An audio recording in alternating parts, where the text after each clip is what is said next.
সমস্ত সাহিত্যিক একদিকে, আবু জেহেল একাই একদিকে। তো সবাইকে থাবড়ে চুপ করে দেয়, চাপ, আগে লিখতে শেখ পরে লিখবি, আগে ভাষা শেখ পরে লিখবি। আমি আবু জেহেল যেটা লিখে দিয়েছি ওখানে কলম চালানো সম্ভব। এতটা শিক্ষিত, এতটা জ্ঞানী, এ দাঁড়িয়ে দাঁড়িয়ে কোরআন শুনছে আবু বকরের জানলার কাছে। একা শুনে নাই, সাথে ওতবা আছে, সাহেবা আছে, মুগিরা আছে, আবু সুফিয়ান আছে, ওমরও আছে। সকলে কোরআন শুনছেন।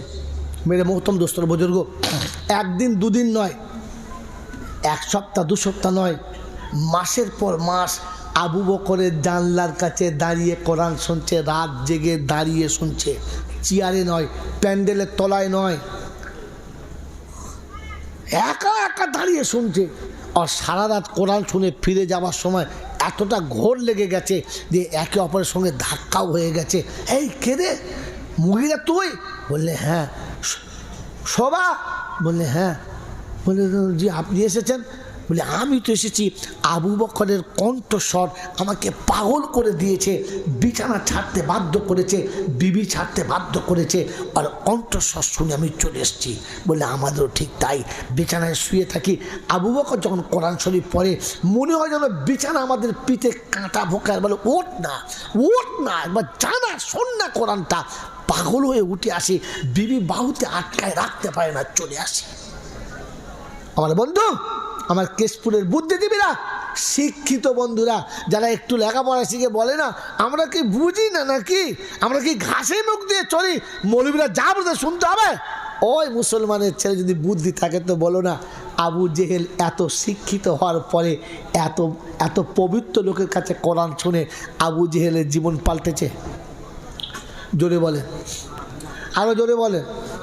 আবু জেহেলের নাম আবু জেহেল ছিল? আবু জেহেলের নাম আবু জেহেল ছিল? আবুল হাকাম জ্ঞানীর পিতা। গোটা মক্কা যাকে, গোটা আরব কান্ট্রি যাকে জ্ঞানীর পিতা বলে সম্বোধন করেছে। যেমন আমাদের জওহরলাল নেহরুকে বাংলার মানুষ বাপুজি বলে মেনে নিয়েছে, জাতির পিতা বলে মেনে নিয়েছে। অনেক জায়গায় লেখে লেখে না,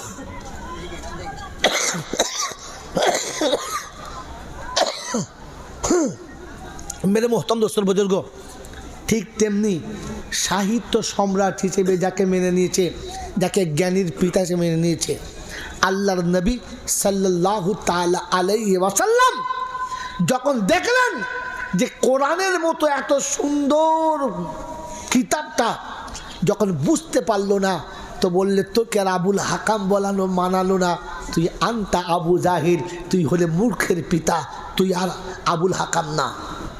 তো আবু জেহেল হচ্ছে আসল নাম, আবু জেহেল হচ্ছে আসল নাম, কি বলে আপনার আবুল হাকাম হচ্ছে আসল নাম। তার কর্মগুণে আবু জেহেল হয়ে গেছে। কথা বুঝে আসে নাই? আমার বন্ধু, আমার আল্লাহওয়ালা ভাইরা, অনুরোধ করে জিজ্ঞাসা করছি, বলতে পারেন তার বিদ্যার কোন কমি ছিল, জ্ঞানের কোন কমি ছিল যে তিনি এত সুন্দর কোরআন শোনার পরেও, এত রাত জেগে কোরআন শোনার পরেও তার জীবনে কোরআন কেন এলো না? তাহলে বুঝবো আপনারা জলসা শুনেছেন, আর তা না হলে আমি বুঝবো আপনারা সারা জীবন গল্প শুনেছেন, শুধু খালি গল্প শুনে চলে গেছেন, জলসা শোনেন নাই। বলেন আবু জেহেল কেন কোরআন তার জীবনে আনতে পারলো না?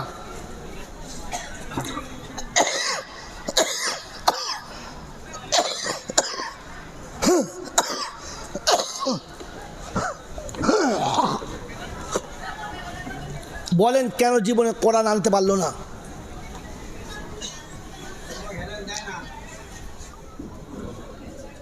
বলেন বলেন। এগুলো হচ্ছে একেবারে নিরেট মূর্খ মেয়ে মানুষের কথা। আল্লাহ পাক হেদায়েত দেওয়ার জন্য ট্যাকচার বলেছেন, আপনি ওই ট্যাকচারে এলে হেদায়েত দেব। কিছু আদমৌলবী থাকে ফেরিওয়ালা মাল, নবী চাচাকে কলমা পড়াতে পারে নাই, আমরা কি করে পড়াবো বাবা, ওর মা পাঁচে এক লাখ তোকে জলটা কোথাও ছাগল কোথাকার। নবী চাচাকে হেদায়েত করতে পারেন নাই, এই শব্দটা বলাটাই প্রথম অন্যায় ছিল। কথা বুঝেছ আব্বা? হেদায়েতের ট্যাকচার এতটা সামনে ধরেছেন, শব্দ শুনলেন? হেদায়েতের টেকচার এতটা সামনে ধরেছেন, অন্তিমকালে রাসূল জিজ্ঞাসা করছেন যে চাচা, আমি যে কলেমা বিশ্ববাসীকে শোনাই, কলেমাটা কি মিথ্যা না ভুল? তো বললেন, শোন, আসমান জমিন যত সত্য, তোর কলেমা তার থেকে বেশি সত্য। হেদায়েত তুমি আনতে পারি নাই। কোথায় কেন মাল কোথায় যে বলে, ওই ফেরিওয়ালাদের কাছে বলবেন। বলেন চাচা, আমি যে নবী দাবি করেছি এটা কি মিথ্যা? তো বললেন, চন্দ্র সূর্য যত সত্য, তোর নবুয়ত তার থেকে বেশি, জোরে বলেন, সত্য।